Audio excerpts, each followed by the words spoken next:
Assalamualaikum warahmatullahi wabarakatuh. Jumpa lagi bersama saya Harikman di Harikman Channel. Pada pertemuan kali ini saya akan coba bahas soal pemekaran Kabupaten Pesisir Selatan Provinsi Sumatera Barat dengan rencana pembentukan daerah otonomi baru yang disebut dengan Renah Indojati. Sudah 20 tahun perjuangan pemekaran Kabupaten Pesisir Selatan dengan mengajukan permohonan pembentukan daerah otonomi baru Renah Indojati. Pemekaran Kabupaten Pesisir Selatan pernah memasuki tahapan observasi dan verifikasi yang akan menjadi pintu utama pemekaran. Namun ada kekeliruan pada saat penyambutan tim observasi, yakni spanduk dan umbul-umbul bertuliskan daerah otonomi baru Renah Indojati. Seharusnya spanduk penyambutan harus bertuliskan Kabupaten Pesisir Selatan sebagai pihak yang mengajukan permohonan pemekaran. Spanduk bertuliskan RIJ ini dikritik keras oleh tim observasi ketika itu yang dipimpin oleh Turman Sitorus. Turman Sitorus bahkan tidak mau berfoto di spanduk bertuliskan DOB RIJ dengan alasan dia melakukan observasi pemekaran Kabupaten Pesisir Selatan, bukan pemekaran Renah Indojati, termasuk papan plang sejumlah dinas Kabupaten DOB RIJ juga sudah terlanjur terpasang. Spanduk, umbul-umbul, dan plang dinas yang terpasang pun harus segera dicopot. Beberapa hari setelah observasi, pemerintah pusat meminta sejumlah persyaratan dan berkas-berkas dan pembaruan beberapa dokumen yang penjelasannya sesuai dengan Undang-Undang Nomor 23 Tahun 2014 dalam tenggang waktu tertentu. Akhirnya diketahui dari website Universitas Pajajaran kekurangan berkas dan pembaruan beberapa dokumen tidak terpenuhi oleh Pemkab Pesel. Kekurangan dan pembaruan dokumen ini tidak terlengkapi hingga akhirnya moratorium pun diberlakukan. Ini saya punya catatan atau berita dari Harian Umum Haluan. Painan Haluan 11 bulan 2 tahun 2015. Turman Sitorus, Ketua Tim Observasi Calon DOB Direktorat Penataan Daerah Otonomi Khusus dan DPOD Ditjen Kemendagri mengingatkan seluruh elemen di pesisir selatan harus satu suara dalam pengajuan pemekaran kabupaten tersebut. Sekiranya ada laporan kelompok tertentu yang menolak pemekaran, maka proses pemekaran dihentikan. Dan apalagi jika ada kecamatan pinjaman. Hal itu dikatakan Turman Sitorus Selasa 11 bulan 2 2014 lalu saat observasi calon DOB Renah Indojati yang diusulkan Pemkab Pesel untuk jadi DOB. Menurutnya proses pemekaran membutuhkan tahapan yang banyak dan panjang. Oleh sebab itu seluruh elemen di pesisir selatan satu suara. Sekiranya setelah saya kembali ke Jakarta lalu ada laporan atau sanggahan terkait pemekaran, maka Kemendagri akan menghentikan proses pemekaran tersebut, katanya. Laporan kelompok tertentu menurutnya juga menjadi data penting bagi Kemendagri untuk pembahasan berikutnya. Jadi untuk itu pihaknya sangat terbuka dengan pihak manapun yang memberikan informasi. Dari informasi itu pihak Kemendagri akan melakukan cek ke lapangan. Sekiranya penolakan itu benar adanya, maka proses pemekaran bisa dihentikan. Sekali lagi saya katakan observasi hanyalah tangga awal dalam sebuah proses pemekaran, katanya lagi. Dia juga mengingatkan Pemkab Pesel sejumlah masalah dalam proses pemekaran kabupaten biasanya muncul dari ketidaksamanya cara pandang kelompok-kelompok yang ada di masyarakat. Selain itu, kami juga mengingatkan terkait aset jangan sekali-kali membuat laporan yang salah, termasuk dengan kesiapan calon ibu kota. Khusus calon ibu kota, yang paling penting adalah surat yang menyatakan kawasan itu telah diserahkan ke pemerintah, katanya lagi.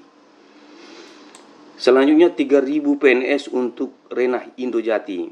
Pesisir Selatan persiapkan 3.000 pegawai negeri sipil terbaiknya untuk memperkuat Kabupaten baru bila RUU Renah Indojati disahkan menjadi undang-undang. Pernyataan itu disampaikan Bupati Pesisir Selatan Nasrul Abid terkait usulan pemekaran Pesisir Selatan yang memasuki tahap survei lapangan. Tidak hanya itu, Pemkab Pesel juga bersedia menyiapkan anggaran selama 2 tahun berturut-turut untuk penyelenggaraan pemerintah baru. Ya, jika pengusulan itu dikabulkan pemerintah pusat dan DPR RI, maka kami telah siap menerjunkan sekitar 3.000 PNS terbaik di lingkungan Pemkab Pesel untuk bekerja di DOB tersebut. Pemerintah Kabupaten Pesisir Selatan serius dalam menangani persoalan pengajuan pemekaran. Pernyataan itu juga merupakan tanggapan terhadap isu miring yang menyatakan Pemkab Pesel tidak serius mengurus pemekaran. Menurutnya, dari awal pemerintah serius mengajukan permohonan pemekaran tersebut. Hal itu dibuktikan dengan diusulkannya pemekaran Kemendagri. Namun oleh karena banyaknya persyaratan pemekaran dan kadang panitia tidak tepat mengikuti tahapan pemekaran, maka gerakan pemekaran terasa sangat lamban.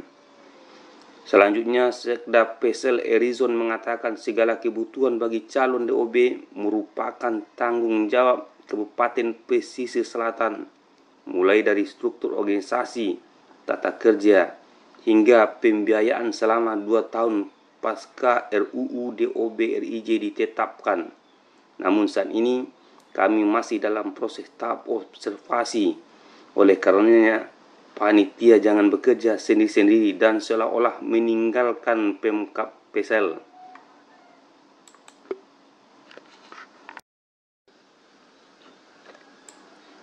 Kemarin tim observasi melihat di lapangan, seolah-olah Pesel sudah mekar, padahal belum. Sejumlah atribut yang ada di lapangan juga bertentangan dengan aturan. Misalnya adanya papan nama SKPD dengan menggunakan kabupaten yang tidak ada dalam undang-undang. Kemarin saya sudah perintahkan camat di 6 kecamatan lucuti papan nama yang bertuliskan calon kantor dinas yang tersebar di 6 kecamatan. Selain papan nama, spanduk yang bertuliskan DOB Kabupaten Renah Indojati juga diturunkan, katanya.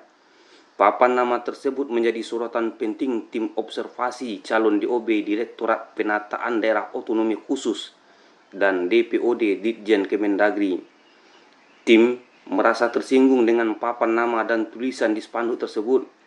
Soalnya seolah-olah 6 kecamatan telah menjadi sah menjadi kabupaten baru.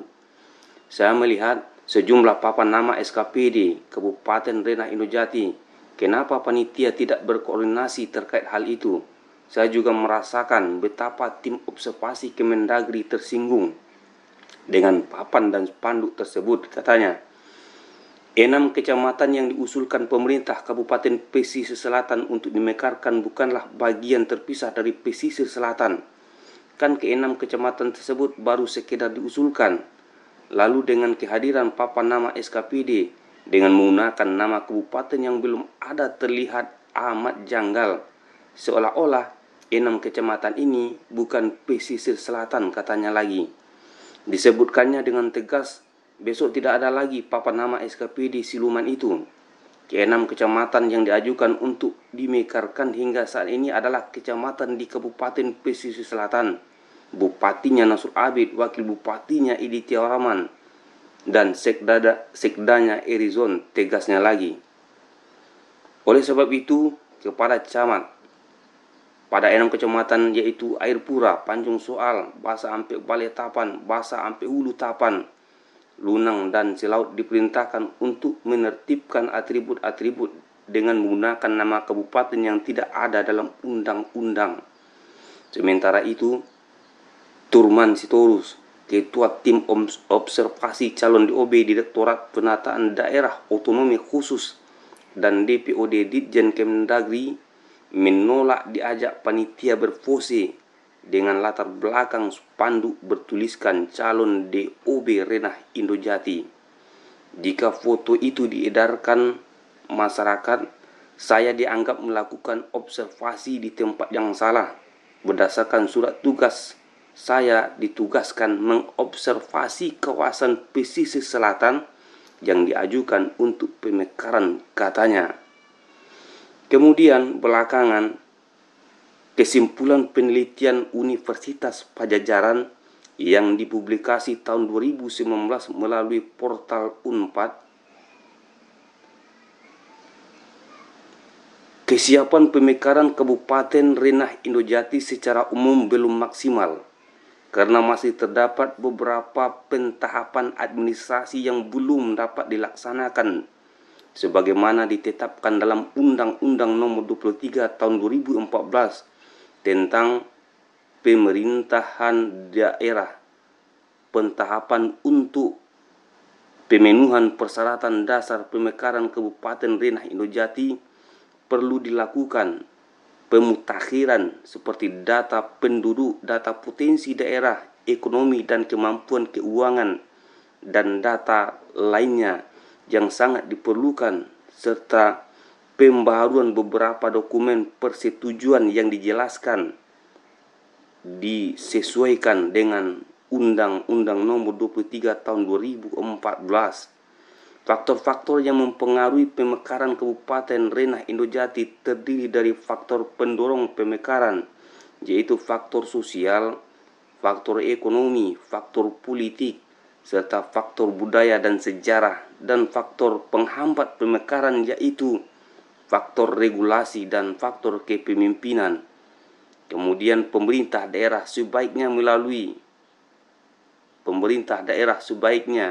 mulai melengkapi berkas-berkas persyaratan yang belum terpenuhi dan pembaharuan beberapa dokumen persetujuan yang penjelasannya disesuaikan dengan Undang-Undang Nomor 23 Tahun 2014, sehingga pemerintah daerah tidak terkesan hanya menunggu disahkannya peraturan pemerintah mengenai penataan daerah, meskipun saat ini belum adanya upaya strategis yang dilakukan pemerintah daerah.